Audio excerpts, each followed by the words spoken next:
Hi folks, welcome back. I just want to show you one of the carvings I did in 1990, 20 years ago. It was also a chipmunk, and the new one, and show you what the difference was 20 years later. Now folks, I'm not saying it will take you 20 years to get to this point. I had never done another one until recently, and this is what we came up with.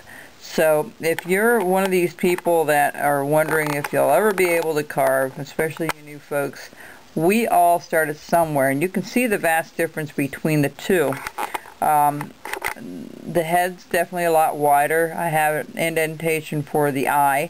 I actually carved the eye in. That's something brand new this year that I just started to do. And then I coated it with the high gloss, so it looks like a glass eye. This is a glass eye in this with plumber's putty around the eye for the eyelid. I explain in some of the bird tutorials how to do that. In the chickadee tutorial I have it, and also in the couple songbirds that I have, the wren and the cardinal. But you can see the difference, okay? What a difference. A thicker paw, smaller. I went with real pictures more so than not. The mouth open there, the mouth not open there at all. Little highlights. This was also wood burnt. This piece didn't crack on me like this one. And I just want to explain, so I just wanted to show you what that looks like and how progress can be. So really, if you're a beginner, stick with it. You'll see a vast difference in a year. Trust me, you will. You will see the difference. And believe me, you'll go, why didn't I see that before? You're going to see things that you didn't see before as you're carving. You're going to see that you need to take a little more off on one side or the other side. I didn't see with this piece, so it comes from experience. It comes from looking at pictures or looking at other carvings, or understanding maybe the anatomy of the animal you're working on, or just more studying stuff, and just by doing it. Really, it's just, you really learn a lot just by carving and by experimenting. And folks, we did a lot of experimentation with him. You remember all the cracks in him, and he turned out really nice. I'm very happy. Other than that one little one that, unless you knew it was there, you wouldn't see it. Normally, the normal person would not see it. So there are ways of fixing things when you make a mistake. The other thing I want to just tell you real quick, somebody asked me on my channel about the trick with the alcohol and water. I want to word of caution, folks.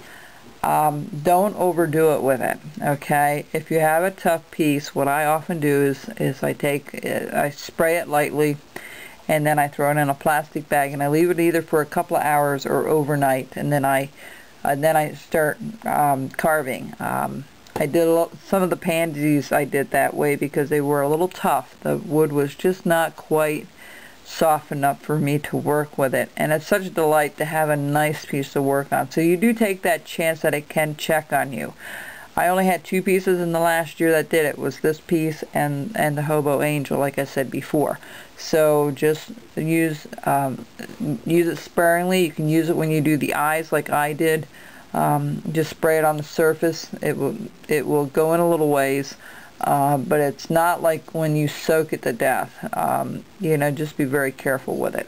I hate for you to go through all the rigmarole that I had to go through to fix it, but it was a good learning experience. There's always good things that come from things when you make a mistake. You learn as you go, and I learned a lot with that as well. That things always can be repaired somehow, and there's always a way of fixing things. So don't be afraid to try something with your carving. If you're not completely happy with it, and you want to paint it differently, or you want to redo it, don't be afraid to do that.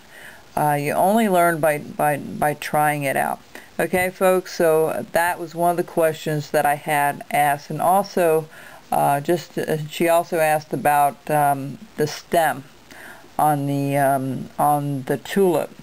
it's running with the grain, so you don't have to worry about that snapping off.